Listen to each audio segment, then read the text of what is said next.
द्वितीय विभक्ति की अपनी चर्चा चल रही थी।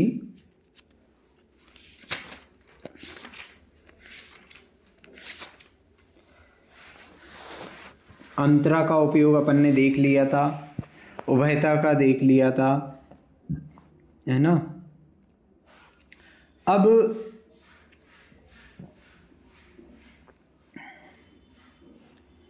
कुछ और भी अपन शब्द देखते हैं। जैसे कई बार समय या मार्गवाची कुछ शब्द रहते हैं। समयवाची कैसे? जैसे मैंने कहा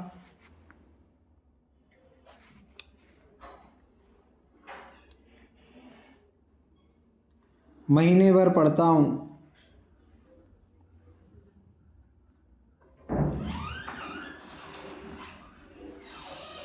दिन भर लिखता हूँ,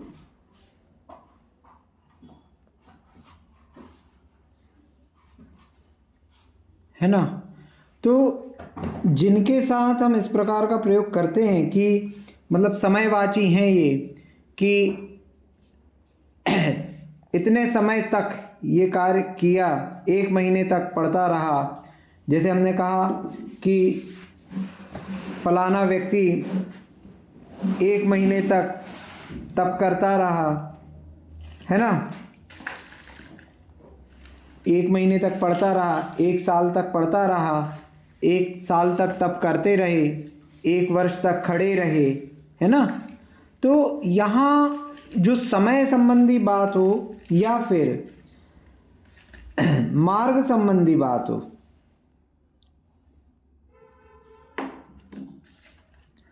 मार्ग संबंधी बात हो या समय संबंधी बात हो। मार्ग संबंधी कैसे कि 1 कोस तक जाता हूँ या 1 कोस तक 1 किलोमीटर तक रास्ता खराब है। आपने पूछा ये रास्ता कैसा है, 1 किलोमीटर तक खराब है ना, या 1 किलोमीटर तक अच्छा है, 1 किलोमीटर तक ही जाना है, 1 किलोमीटर तक नदी टेढ़ी है, 1 कोस तक टेढ़ी है, कुछ भी इस प्रकार से बता सकते हैं।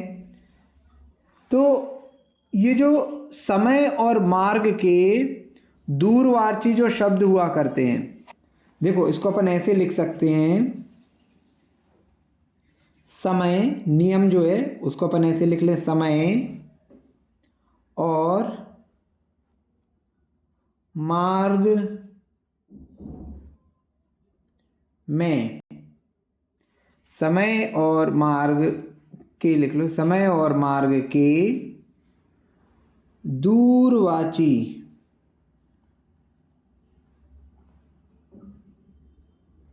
शब्दों में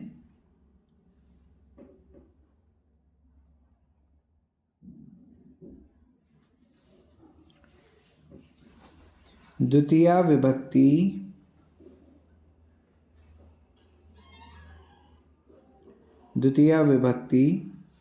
होती है। समय और मार्ग के दूरवाची शब्दों में द्वितीया विभक्ति होती है जब कार्य निरंतर हो रहा हो। कार्य निरंतर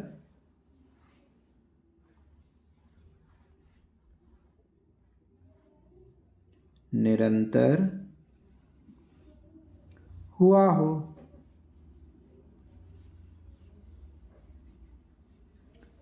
समय और मार्ग के दूरवाची शब्दों में द्वितीया विभक्ति होती है जब कार्य निरंतर हुआ हो, है ना। 1 वर्ष तक खड़े रहे, है ना, 1 महीने तक पढ़ते रहे या 1 महीने तक पढ़ता है, 1 कोस तक जाता है, 1 कोस तक रास्ता खराब है, 2 कोस तक रास्ता अच्छा है ना। तो इस प्रकार से आप मतलब यहाँ पर क्या है, हमने कहा 1 किलोमीटर तक रास्ता खराब है, मतलब दूरवाची मार्ग का तो शब्द है और निरंतर खराब है ना। मतलब 1 किलोमीटर तक रास्ता कंटिन्यूअसली खराब है। तो मार्ग का दूरवाची शब्द हो गया 1 किलोमीटर, है ना। तो जैसे हमने कहा कि 1 महीने तक पड़ता है, महीने भर पड़ता है, तो महीने के लिए क्या प्रयोग होगा, मास। मास में लग गई द्वितीय विभक्ति, तो मासम पढ़ता है, पठती, मासम पठती। ठीक है। तो मैं कोष भर जाता हूँ, कोष भर जाता हूँ, तो यहाँ क्या हो गया, 1 कोष तक जाता हूँ, तो मैं के लिए हो गया अहम है। अब कोष के लिए हमने ले लिया क्रोशम, द्वितीय विभक्ति लगी, क्रोशम जाता हूँ, गच्छामि, या फिर क्रोशम गच्छामि, कोष भर। किसी ने पूछा कहाँ जा रहे हो, बस कोष भर जा रहा हूँ, क्रोशम गच्छामि। तो कोष क्या हो गया, ये मार्ग का वाचक है। मास क्या हो गया, ये समय का वाचक है। 1 महीने तक लगातार, 1 कोष तक लगातार। ठीक है। तो इस प्रकार से जब इनका प्रयोग होता है तब अपन द्वितीय विभक्ति का प्रयोग करते हैं। इसी प्रकार मास के स्थान पे आपका पक्ष हो सकता है ना, पक्षम हो जाएगा, पक्षम पठती।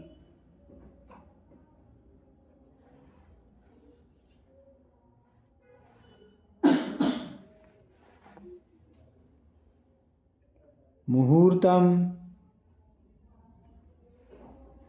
हसती, पूरे मुहूर्त भर से हंस रहे हो, मुहूर्त भर से हंस रहा है ना, एक मुहूर्त से हंस रहा है, तो मुहूर्तम हसती, मुहूर्तम रोदती। ठीक है। तो इस प्रकार से आप जब भी समय संबंधी या मार्ग संबंधी कथन हो, जबकि कार्य निरंतर चल रहा हो, तो उस समय जो भी समय का या मार्ग का वाचक शब्द है ना, उसमें क्या लगेगा, उसमें द्वितीय विभक्ति लगेगी। समयवाची शब्द हो या मार्ग की दूरीवाची शब्द हो, जिसके माध्यम से दूरी कही जा रही है मार्ग की, अथवा जिसके माध्यम से समय कहा जा रहा है, इन शब्दों में द्वितीय विभक्ति लगेगी। कब, जब निरंतर कार्य चलता जा रहा हो। ये समझ में आया आप लोगों को? इसमें कोई किसी को प्रश्न? भैया जी, ये जो पक्षम पठती है, इसका हिंदी क्या बताया पक्षम पक्षम पक्षम पठती। हाँ, पूरे पक्ष भर से पढ़ता है, एक पक्ष पढ़ता है, मतलब उसने पूरे पक्ष भर पढ़ रहा है ना, प्रेजेंट टेंस में है, तो एक पक्ष, पूरे पक्ष, यहाँ पे एक वचन है, तो मतलब एक पक्ष की बात हो रही है ना, तो पक्ष भर पढ़ता है।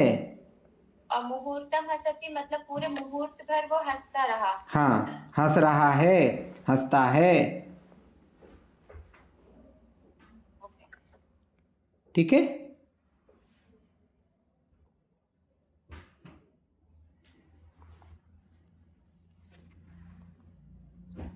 जैसे हमने कहा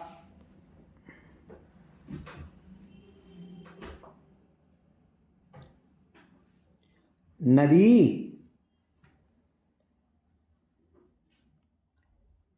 1 कोस तक टेढ़ी है। ठीक है। तो क्या हो जाएगा, 1 कोस के लिए हो जाएगा क्रोश, और इसमें द्वितीय विभक्ति लग गई तो क्रोशम। टेढ़ी है, टेढ़ी के लिए अपन ने ले लिया कुटिला।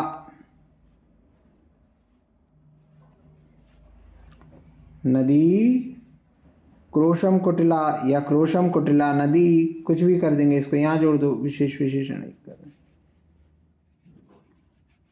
तो एक कोस तक नदी टेढ़ी है, क्रोशम कुटिला नदी।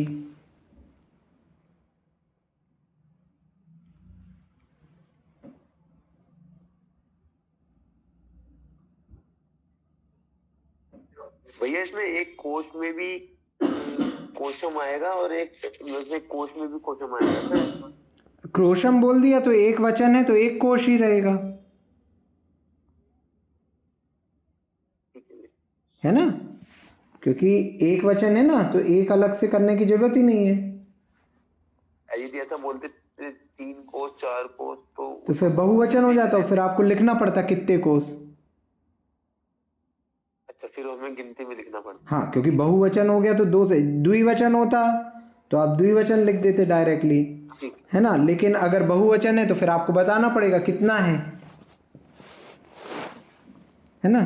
ठीक है। और या फिर आपने ये कह दिया कि कोसों तक नदी टेढ़ी है, तो फिर आप यदि ये बता ही नहीं रहे कि कितने कोस तक है, कोसों तक है, तो फिर आपने वहां पर बहुवचन का प्रयोग कर लिया और संख्या नहीं दी, है ना। अब कोशम जो है द्विवचन ही तो है। नहीं, तो द्विवचन, क्रोशम द्विवचन कहाँ है, द्वितीय विभक्ति का एक वचन है। एक वचन है, ठीक है। हाँ, तो द्वितीय विभक्ति का यदि द्विवचन लगेगा मतलब 2 कोस, और बहुवचन में कई कोस हो जाएंगे आपके, है ना। ठीक है, ठीक है। ओके। अब एक शब्द रूप है, सॉरी धातु रूप है, जो कि आपका बहुत अधिक उपयोग होता रहता है ना। क्या होता है, करने की क्रिया, उसके धातु रूप आप लिख लीजिए, करना, भोजन करना, स्नान करना, है ना, पूजन करना। तो अब करने के लिए हम क्या कहेंगे, तो करने के लिए जो क्रिया है वो है क्री।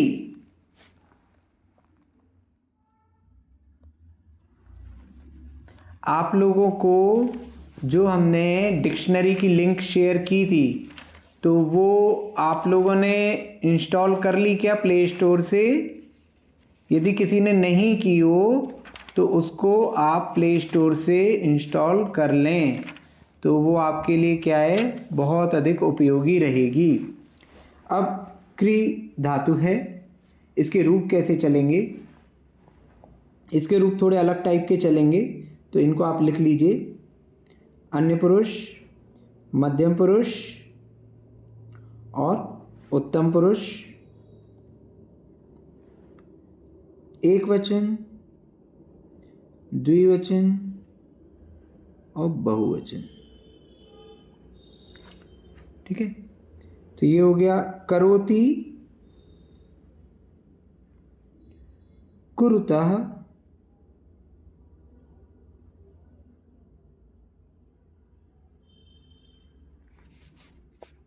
कुर्वन्ति। आप लोगों में से मुझे ऐसा लगता है कि अधिकांश लोग हिंदी मीडियम से पढ़े होंगे, है ना। करोषि, कुरुथः,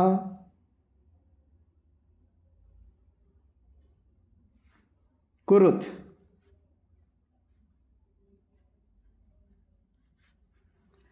फिर करोमि,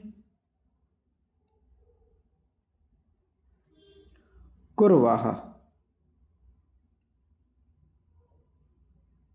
और कुर्मः।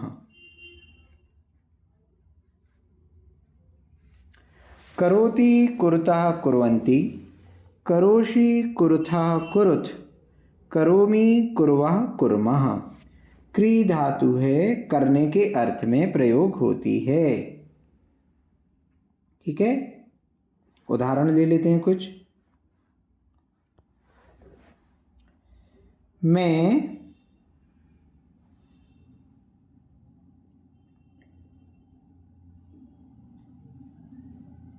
भोजन करता हूँ।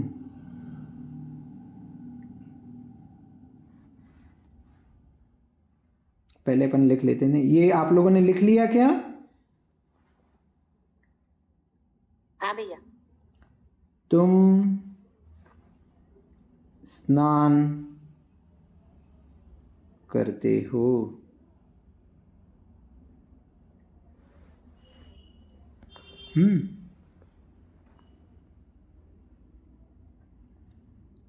वह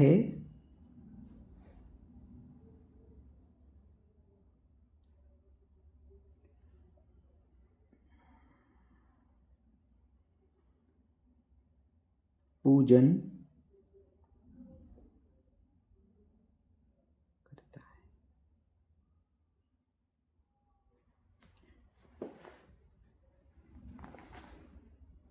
ठीक, अपन ने तीनों पुरुष का ले लिया, मैं तुम वह। एक जगह भोजन करता हूँ, एक जगह स्नान करते हो, एक जगह पूजन करता है। अब वैसे तो अपन इनको भोजन करने को खादति आदि से बना सकते हैं, स्नास्यति ऐसे करके भी बना सकते हैं, लेकिन अब हमें तो धातु रूप याद नहीं है ना, धातु रूप याद नहीं है। तो इसका एक और तरीका है बनाने का, तो वो अपन कैसे कर सकते हैं? तो अहम भोजन में अपन ने भोजनम है, अहम के साथ क्या आ जाएगा? करोमि। अहम भोजनम करोमि। त्वम स्नानम, ठीक है, करोषि। मध्यम पुरुष का आ जाएगा करोषि। सह पूजनम करोति, अन्य पुरुष का आ जाएगा, है ना। अब पूजन करने को अपन अर्चयति भी लिख सकते थे, है ना, कई प्रकार से लिख सकते हैं, लेकिन अपन ने यहाँ पर अभी इस प्रकार से पढ़ने की, जो क्रिया हुई है उसको अपन ने कर्म रूप बना दिया, मतलब उसको द्वितीय विभक्ति में ले लिया, है ना, उसके भाव को ले लिया, ठीक है। तो उसके भाव को ले लिया, तो भोजनम करोमि, स्नानम करोषि, पूजनम करोति, वार्ताम करोति, बात करता है ना, अध्ययन करता है, वह लेखन करता है। जैसे हमने कहा राम लेखन करता है,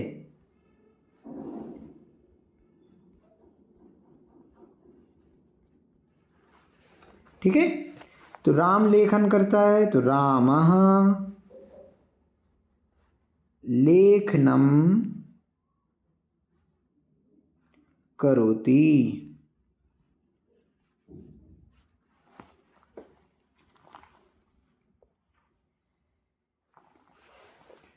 ठीक है।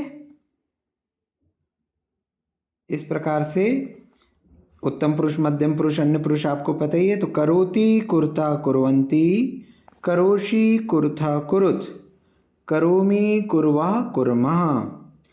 अपन जब अभिषेक पाठ पढ़ते हैं तो पीठ स्थापनम करोमि, अपन बोलते हैं ना,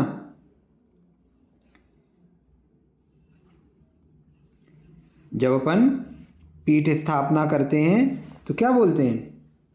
पीठ स्थापनम करोमि। तो यहाँ ये जो करोमि आया, ये कहाँ से आया? ये उत्तम पुरुष का, ये आपका एक वचन है, उत्तम पुरुष का एक वचन, करोमि, मैं करता हूँ। क्या कर रहा हूँ मैं? तो पीठ स्थापनम करोमि, मैं पीठ की स्थापना कर रहा हूँ, है ना। फिर अपन क्या पूछते हैं? श्रीकार लेखनम करोमि, श्रीकार लेखनम करोमि। तो श्रीकार के लेखन को करता हूँ, लेखनम करोमि, मैं श्रीकार लेखन करता हूँ। ठीक है ना। फिर और क्या बोलते हैं अपन, श्रीकार लेखनम करोमि, पीठ स्थापनम करोमि, है ना। फिर उसके बाद सिंहासन पीठ जिन्में स्थापयामि, स्थापयामि तो अलग हो गया, स्थापना करता हूँ। फिर हाँ करोमि। फिर उसके बाद हाँ अगर आप लोग विसर्जन का मंत्र अगर संस्कृत वाला करते हैं तो वहाँ पे विसर्जनम करोमि, ऐसे कई जगह पे आता है। तो ये जो करोमि है, ये करोमि क्या हो गया, मैं करता हूँ, मैं करता हूँ। ये आप बहुत सी क्रियाओं में जब आप क्या कहते हैं सकलीकरण करते हैं, है ना, तिलक आदि लगाते हैं, अमृत स्नान करते हैं, तो इन सब स्थानों पे अब करोमि करोमि बोलते हैं तो करता हूँ, ये बोध वहाँ से हो रहा है ना। प्रतिदिन आपकी ये चीजें प्रयोग होती हैं। ठीक है। तो ये करोमि कहाँ से आया, ये क्री धातु से आया और ये उत्तम पुरुष का एक वचन था, मैं करता हूँ। ठीक है।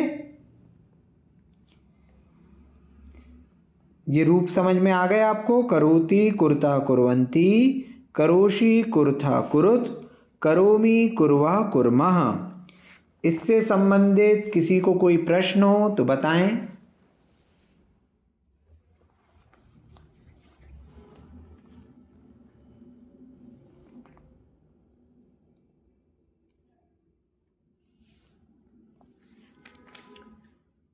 भैया जी जैसे दो बालक बातें करते हैं तो क्या आएगा उसका? दो बालक, तो बालक हो गए अन्य पुरुष, है ना, बालकौ। तो बालकौ। और वार्ताम और अन्य पुरुष की क्या लग जाएगी क्रिया, कुरुतः। कुरुथा, कुरुथा, कुरुतः नहीं, कुरुतः। हाँ, अन्य पुरुष का द्विवचन लग जाएगा। और तुम दोनों बात करते हो हाँ, तो क्या हो जाएगा, त्वम युवाम, युवाम वार्ताम कुरुथः। ठीक है। इस प्रकार से जैसा भी वचन होगा, जो भी पुरुष होगा, उस हिसाब से अपन लगा लेंगे। और किसी का कोई प्रश्न?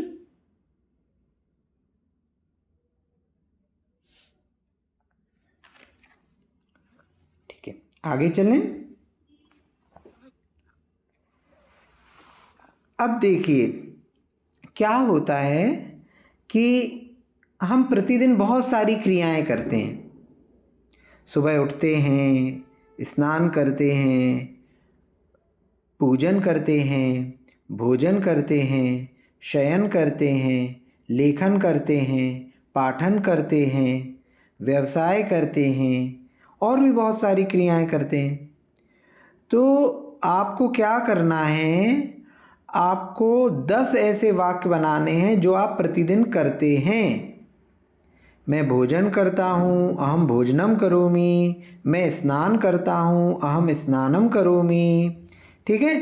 तो 10 ऐसे सेंटेंस, 10 चीज़ें तो आप दिन भर में कर ही लेते होंगे। तो 10 चीज़ें नहीं बने तो आप हिंदी में लिख के भेज देना, लेकिन आप भेजना जरूर से। ठीक है। अगर आपको उसका संस्कृत समझ में नहीं आ पा रहा तो आप हिंदी में लिख के भेज देना। और भोजन करना, स्नान करना, पूजन करना, अभिषेक करता हूँ तो अभिषेकम करोमि। तो इस प्रकार से आप चीज़ें भेजिए, तो फिर अपन उस पर और वर्कआउट करेंगे कि इसको और कितनी तरह से लिखा जा सकता है। ठीक है, क्लियर है। तो ये होमवर्क है। और कल का पेंडिंग होमवर्क जिन लोगों ने नहीं भेजा है उनके लिए, कि द्वितीय विभक्ति का प्रयोग कहाँ कहाँ होता है वो पूरा आपको लिस्ट आउट करके भेजना है। ठीक है। अभी द्वितीय विभक्ति के कुछ उपयोग और बाकी हैं जिनको अपन थोड़ा रुक के पढ़ेंगे। आज अपन प्रारंभ करते तृतीय विभक्ति का उपयोग। इसके पूर्व में किसी को कोई भी प्रश्न हो द्वितीय विभक्ति संबंधी, या ये करोति कुर्ता कुर्वन्ति संबंधी, क्री धातु संबंधी, तो आप पूछ सकते हैं। कोई प्रश्न है किसी का? ये क्री क्री कब आता है, खाली क्री कब आता है? देखिए धातु ऐसे नहीं आएगी, अच्छा, है ना, धातु तो किसी ना किसी रूप में प्रयोग होके आएगी ना। जी। हाँ, क्री तो धातु है, वो इतने रूप में परिवर्तित हुई। जब अपन धातु से धातु रूप बनाना सीखेंगे ना, तो उस समय फिर आपको उसके नियम समझ में आएंगे।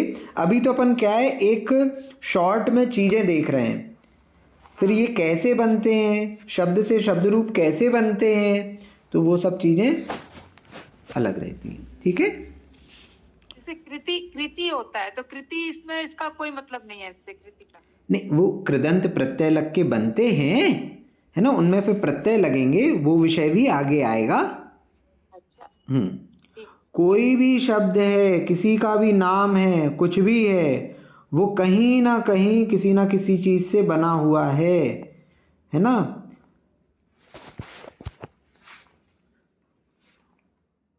अब अपन प्रारंभ करते हैं तृतीया विभक्ति का प्रयोग। किसी को कोई प्रश्न नहीं है द्वितीय विभक्ति संबंधी, तो तृतीया चालू करें। तृतीया विभक्ति का प्रयोग जो होता है वो करण में होता है, करण के योग में। करण कौन होता है? महाभारत वाला करण नहीं। करण होता है जो क्रिया में कारण बनता है, सहायक बनता है, कहना चाहिए कार्य की सिद्धि में, कार्य की सिद्धि में जो सहायक हो,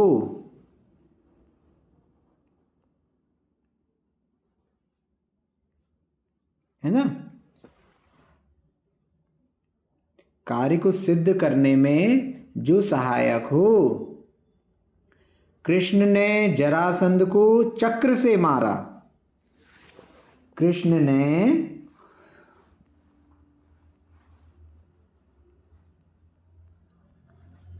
ने जरासंध को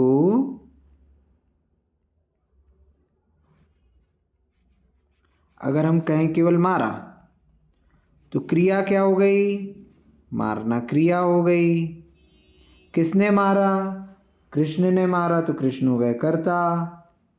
किसको मारा? जरासंध को मारा, तो जरासंध हो गया कर्म। अब क्रिया क्या हुई? मारना। तो मारने की क्रिया में इस कार्य को सिद्ध करने में किसने सहायता दी? चक्र ने। तो हमने यहां लिखा चक्र से मारा। तो चक्र क्या था? वो मारने की क्रिया में सहायक था, उसके माध्यम से क्रिया सिद्ध हुई। तो चक्र जो हो गया वो हो गया करण। इसमें लगेगी तृतीया विभक्ति, करण में तृतीया विभक्ति लगती है।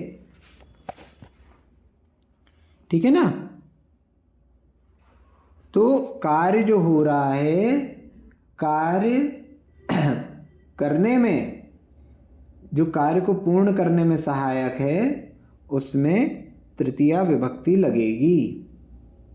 ठीक है, जिसके द्वारा कार्य हो रहा है। जैसे एक और उदाहरण ले लें, पुरुष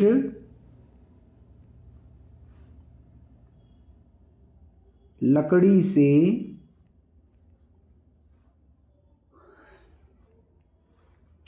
चलता है। कोई वृद्ध व्यक्ति है, ठीक है ना, वह पुरुष लकड़ी से चलता है। लकड़ी से चलता है मतलब लकड़ी टेक टेक के चलता है।